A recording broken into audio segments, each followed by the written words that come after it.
बाळासाहेबांच्या तमाम शिवसैनिकांना तुमच्या ह्या अनिश गाढवेचा, बाळासाहेबांच्या लहानशा शिवसैनिकाचा आणि शिवसेनेच्या प्रवक्त्याचा मानाचा जय महाराष्ट्र.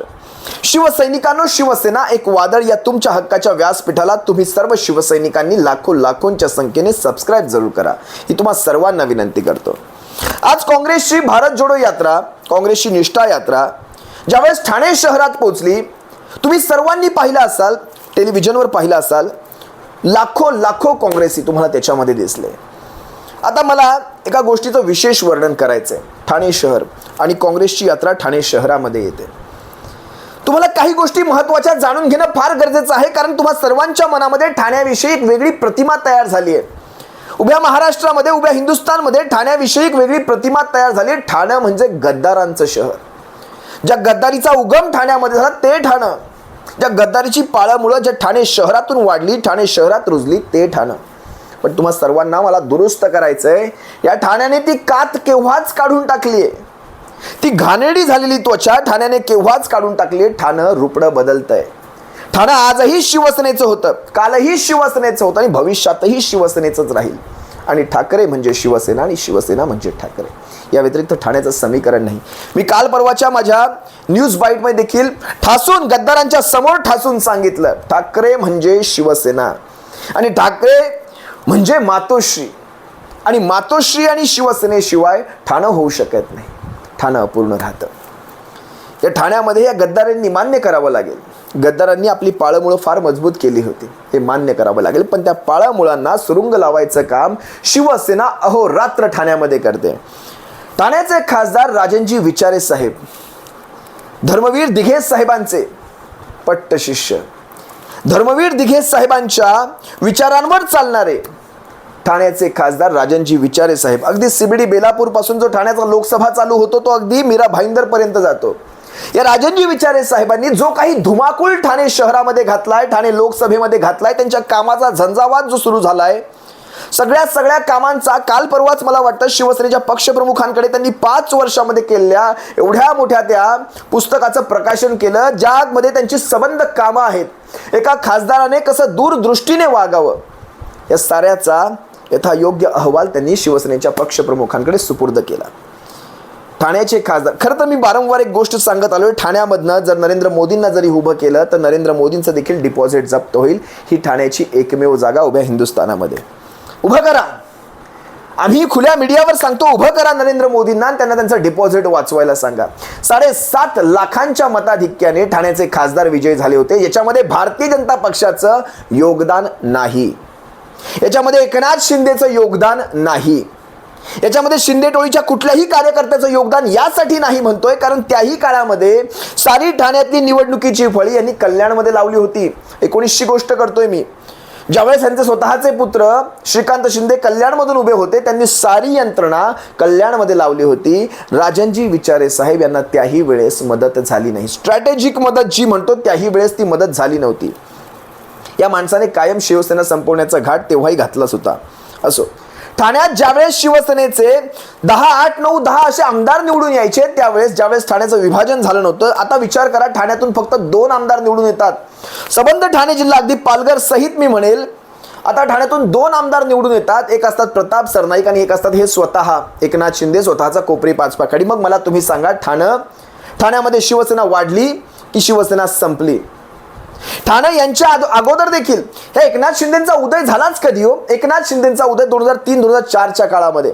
अगोदर छोटी मोठीची पदं भोगली ती भोगली, पण राजकारणामध्ये दिघे साहेब गेल्यानंतर यांना ज्या प्रकारे ती गती मिळत गेली, यांनी 2003-04च्या नंतर ठाण्यामध्ये आपला उदय दाखवलाय. आणि आज 2024 मध्ये म्हणजे 20च वर्षात पक्ष हायजॅक, पक्षावर दावा, पक्षच माझा.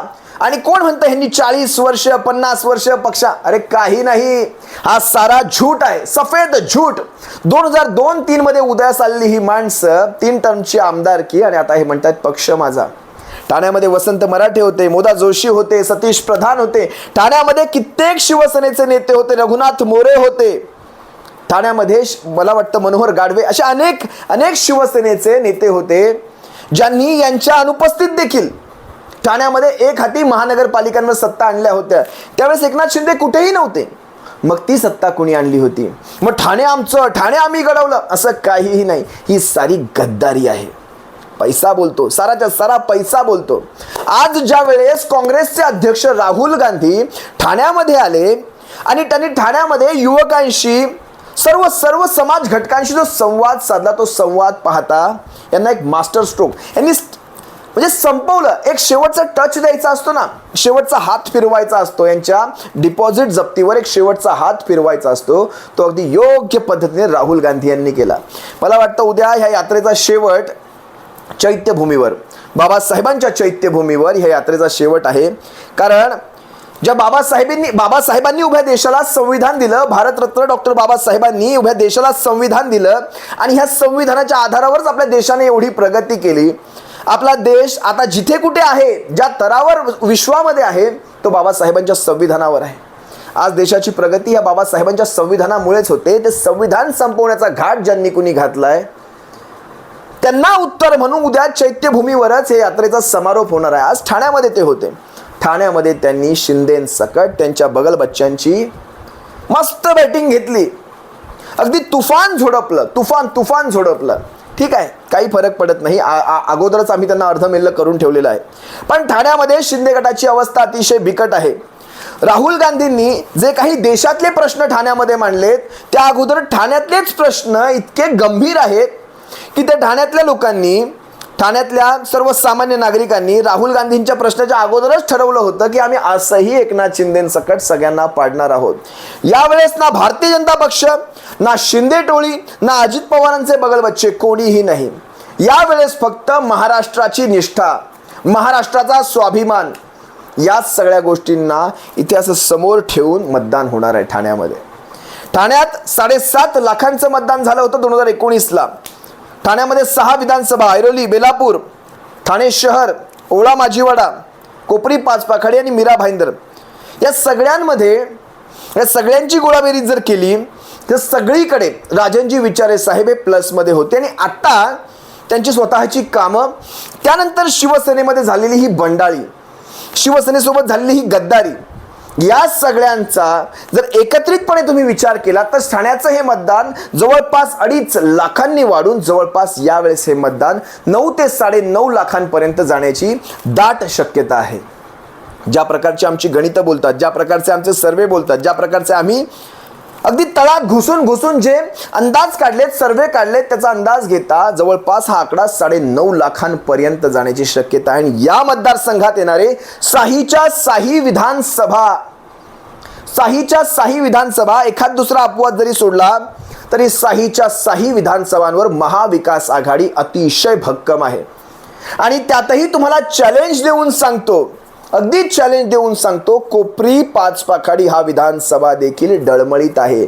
ज्या विधानसभेचं नेतृत्व स्वतः एकनाथ शिंदे करतात, त्यांना स्वतःच्याच मतदारसंघामध्ये अशा प्रकारे गुरफटवून राहावं लागेल. मग बाकीच्या 39 मतदारसंघांमध्ये प्रचार कोण करणार? तुम्ही मला सांगा. हे 39 टघे ज्यांच्या जीवावर गेले तिकडे बाहेर, आज हे स्वतःच्याच मतदारसंघामध्ये जर अडकून पडले, कारण आमच्यासारखे शिलेदार त्या कोपरी, पाचपाखाडीमध्ये अशा प्रकारे सुरुंग लावणार आहोत, यांना ह्यांच्या मतदारसंघातनं बाहेर जाता येणार नाही. मग तुम्ही मला सांगा, या 39 जणांचा, या 12 खासदारांचा प्रचार कोण करणार? कारण ठाण्याचे मुख्यमंत्री, होय मी ठाण्याचेच म्हणणार, कारण ठाण्याच्या बाहेर यांना कोणी ओळखत नाही, हे स्वतःच्या पुत्राचा प्रचार करण्यासाठी आता खासदारकीच्या निवडणुकांमध्ये फक्त कल्याणमध्ये अडकणार आहेत. मग या बाकीच्या 12 खासदारांचा, 12 तर सोडून द्या ना, उमेदवार देखील मिळत नाहीत, जे काही 4-5 उमेदवार मिळतील त्यांचा प्रचार करणार कोण? हा एक मोठा प्रश्न. आणि ह्याच्यावर उत्तर द्यावं, गद्दारांनी याच्यावर उत्तर द्यावं. छत्रपती शिवरायांचे आशीर्वाद पाठीशी आहेत. शिवसैनिकांनो, आता ही वेळ आपल्या हातात फार वेळ राहिलेली नाहीये. ही अंतिम वेळ आहे, अंतिम घटिका आहे. आता जे काही करायचे ते याच वेळेत करायचं. आजपर्यंत आपण बऱ्याच गोष्टी तुम्हा सर्वांपर्यंत आणल्यात. आता जी अंतिम घटिका समोर आली आहे ती अगदी 1 ते 1.5 महिन्यामध्ये आहे.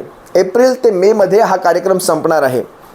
तुम्हाला जितकं शक्य होईल तितकं समाज परिवर्तन करा, मत परिवर्तन करा, लोकांमध्ये पोहोचा, शिवसेनेची कामं पोहोचवा आणि आपल्या शिवसेनेला, या महाराष्ट्राच्या स्वाभिमानाला पुन्हा एकदा महाराष्ट्राच्या तख्तावर त्याच मानाने, त्याच सन्मानाने यथा योग्य सन्मानाने पुन्हा त्याच तख्तावर आपल्या शिवसेनेचा भगवा बसवायचा आहे, शिवसेनेचा भगवा फडकवायचा आहे आणि शिवसेनेचा मुख्यमंत्री पुन्हा एकदा महाराष्ट्राच्या तख्तावर आपल्याला बसवायचा आहे. छत्रपती शिवरायांचे आशीर्वाद आहेत. आज तुम्हाला कदाचित माझ्या मागे छत्रपती शिवरायांची फ्रेम पाहून थोडं वेगळं वाटलं असेल, कारण एरवी नसते. आज काही कामानिमित्त पुण्यामध्ये आहे, पक्षाच्या कामानिमित्त पुण्यामध्ये आहे, पुणे ग्रामीणमध्ये आहे आणि ज्या ठिकाणी आहे तिथे आपले आराध्य दैवत छत्रपती शिवराय आहेत. तुम्ही मागे पहा, ह्यांचं तेज, ह्यांच्या तेजाचा एक कण जरी आमच्या अंगात जरी घुसला ना, आम्ही आमचं आयुष्य भरून पावल्यासारखं मानू, आयुष्य सार्थकी लागल्यासारखं होईल. यांचं तेज. छत्रपती शिवरायांच्या चरणी प्रार्थना करूया. शिवसेना न भूतो न भविष्यती अशा प्रकारचं घवघवीत यश ठाणे लोकसभेत तर घेईलच घेईल, उभ्या महाराष्ट्रात घेईल. ठाणे लोकसभा हा जवळपास 9 ते 9.5 लाख मतांनी जिंकणारा हा महाराष्ट्रातला पहिला लोकसभा असेल आणि गद्दारीला उत्तर निष्ठेने देणार तो हा ठाणे जिल्हा असणार. तुम्हा सर्वांची रजा घेतो. सप्रेम जय महाराष्ट्र. बाळासाहेबांच्या शिवसैनिकांनो, काळजी घ्या.